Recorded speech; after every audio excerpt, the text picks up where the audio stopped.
अस्सलाम वालेकुम दोस्तों, आज जुमा का दिन और फिर से बिहार के बारे में कुछ चर्चा करेंगे हम लोग। सऊदी अरबिया में अलैस में हमारे कुछ दोस्त यहाँ पे बैठे हुए हैं। आज फिर से मुकर्रम भाई का इंटरव्यू लिया जाएगा। आज कुछ सवाल किया जाएगा कि क्या माहौल है और कौन आने वाला है बिहार में और क्या माहौल चल रहा है हमारी जनता के बीच। चलिए वीडियो शुरू करते हैं, आप लोग चैनल पे बने रहे। बिहार में वोट भी बहुत पड़े हैं, आज रिजल्ट है। एक तरफा वोट अभी के हिसाब से एक तरफा वोट गिरा लग रहा है, तो आप क्या कहना चाहेंगे हमारी आवाम के लिए? शाम तक क्या माहौल होगा? शाम तक के लिए क्या माहौल होगा? शाम तक के लिए माहौल तो एक तरफा हुआ है अभी भी। एक तरफा बीजेपी की सरकार बन रही है, ठीक है नहीं जी। और आरजेडी तो समझो वो तो पूरा नीचे पहुंचा दिया है उसको। और इसकी जो मेन रीजन रहा है वो यही है कि जो मुसलमानों का वहां पे वोट कटा है, ये भी बहुत बड़ा रीजन है। एक तरफा वोट पूरा कट चुका है। और दूसरी बात ये है, दिखाया है कांग्रेस भी काफी एमआईएम से नीचे पहुंच गई है। अगर ये एमआईएम से आरजेडी गठबंधन कर लेती तो शायद रिजल्ट कुछ अच्छा आ सकता था। इस बार एमआईएम भी अच्छा परफॉर्मेंस किया सीमांचल में, बहुत अच्छा परफॉर्मेंस किया है। तो मेरा मानना यह है कि जो आरजेडी ने ये किया है ये गलत किया है। 6 सीट मांगी थी एमआईएम ने, वो देनी चाहिए थी आरजेडी को। अब वोट कटा है चारों साइड में, वोट कुछ आरजेडी को गया है, कुछ एमआईएम को गया है, कुछ अन्य पार्टी को वोट गया है, तो इस वजह से पूरा वोट बिखर चुका है। दिखाया है कांग्रेस भी काफी एमआईएम से नीचे पहुंच गई है। अगर ये एमआईएम से आरजेडी गठबंधन कर लेती तो शायद रिजल्ट कुछ अच्छा आ सकता था। इस बार एमआईएम भी अच्छा परफॉर्मेंस किया सीमांचल में, बहुत अच्छा परफॉर्मेंस किया है। तो मेरा मानना यह है कि जो आरजेडी ने ये किया है ये गलत किया है। 6 सीट मांगी थी एमआईएम ने, वो देनी चाहिए थी आरजेडी को।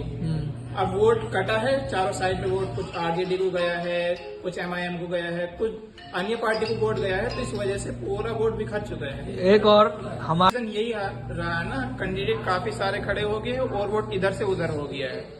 तो बीजेपी को पूरा फायदा हुआ है इस वजह से, कैंडिडेट ज्यादा होने की वजह से। इसलिए बीजेपी एक तरफा सरकार अपनी बना रही है।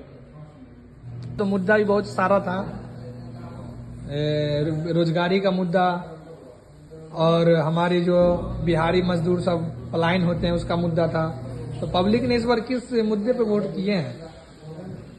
पब्लिक किसी मुद्दे पे मेरे हिसाब से वोट नहीं कर रही है। मुद्दा सिर्फ कुछ नहीं है, बीजेपी को खाली मुद्दा बनाया हुआ है कि हमें बीजेपी को लाना है कैसे भी करके।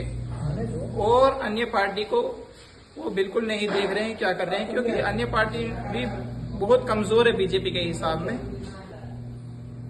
और बीजेपी पार्टी को तुम देखो वो कितनी मेहनत करती है, अपने हर कैंडिडेट से मेहनत कराती है, जगह जाके अपना प्रचार करती है। लेकिन अन्य जो पार्टी है वो इन चीजों में बहुत कमजोर है। हमें नहीं दिखाई दे कि उन्होंने इतनी मेहनत की। अगर वो आज मेहनत करते तो शायद उनका रिजल्ट और अच्छा आ सकता था। फकीर भाई भी बैठे हुए हैं जहानाबाद से, आप भी कुछ बोलिए। बोलेंगे यही, इस बार कभी जिंदगी में इतना सारा वोट नहीं गिरा। पहली बार इतना सारा वोट एक तरफा गिरा वोट। अभी जितना मुसलमान का वोट था, वोट का बोलने का मतलब है कि आवाम जो है बेरोजगारी का मुद्दा देखा और पलायन का मुद्दा पे वोट किया है। बेरोजगारी, लेकिन तो उसका उल्टा है, एक तरफा है, एक तरफा दम था, पूरा अपोजिट हो गया। पूरा वोट कहीं न कहीं आवाम की चाहत कुछ और थी। आवाम की चाहत बहुत ज्यादा थी। तो बात सोचे तेजस्वी को लाएंगे, इस बार कुछ नया चेंज होगा बिहार में, लेकिन इस बार कुछ नहीं होगा। अब फिर पिछले बार की बात ही सही, फिर सही, जो वादा किया सब वादा भूल जाएंगे। तो मुकर्रम भाई क्या बोलते हैं? तौकीर भाई जो है अपना विचार रखे। हम इनकी बात से बिल्कुल सहमत है। बिल्कुल ये बात जो बोले बिल्कुल सही बोले। जनता की बहुत सी ख्वाहिशात थी कि इस बार कुछ नया होगा, लेकिन बिहार में ऐसा कुछ नहीं देखने को मिला। जो पिछला रिजल्ट था वही इस बार है, बल्कि और बीजेपी ने उससे अच्छा रिजल्ट दिखाया। और हमारी जो अन्य पार्टी है उन्होंने बहुत अपना कमजोरी दिखा दिया है। कोई फायदा नहीं हुआ, बीजेपी एक तरफ का सरकार बना रही है। तौकीर भाई, तो शाम तक क्या लग रहा है, मिजाज बदलने वाला है या? इंशाअल्लाह एक तरफ ही है, लेकिन आवाम की जो चाहत होती है उस तरफ वोटिंग गई है। कहीं ना कहीं उसकी मुद्दा सबसे अच्छा हो।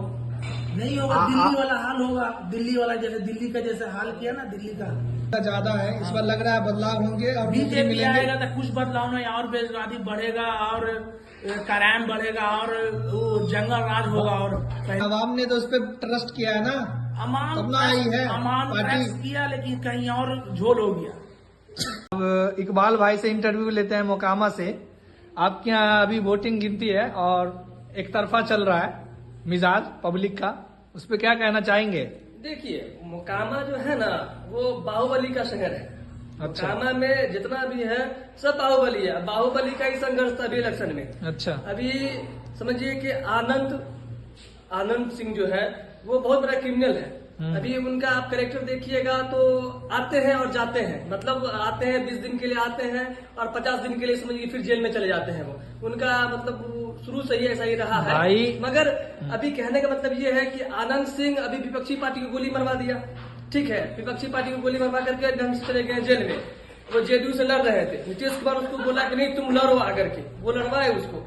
अभी देखिए 2 दिन पहले से उसका पूरा कार्यकर्ता आकर पूरा पंडाल लगा दिया है, ये मोकामा जीत रहा है। भाई कहीं न कहीं तो पब्लिक की ट्रस्ट कर रही है ना पार्टी पे। नहीं, देखिए बाहुबली जहाँ है वहाँ पब्लिक का ट्रस्ट नहीं है, वहाँ पब्लिक बाहुबली का है। अच्छा। हाँ, जो है बस बाहुबली का है, बाकी पब्लिक का ट्रस्ट नहीं है। आप उनसे पूछिएगा कि सर आप कितना पढ़े हुए हैं, तो बोलते हैं हम कुछ पढ़े नहीं किए हैं, लाओ सीक्रेट ऐसा करके बात करता है वो, समझे।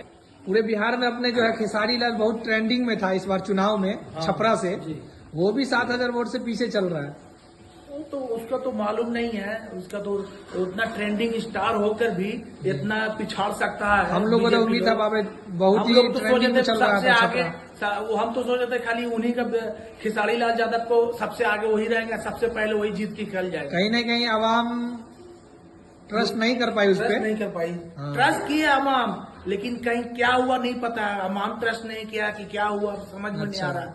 एक बाइक तख्ता कैसे पलट सकता है कुछ नहीं मालूम। चलिए जो भी हो, खैर शाम तक देखेंगे माहौल क्या है। हाँ शाम तक। और आवाम जिसको पसंद करे वही आएंगे।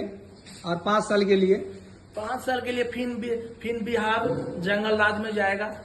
चलिए दोस्तों, सबने अपनी अपनी बात रखी और सबका अपना अपना विचारधारा है। फिर मिलते हैं। जय हिंद, जय भारत और बिहार की जनता जिंदाबाद।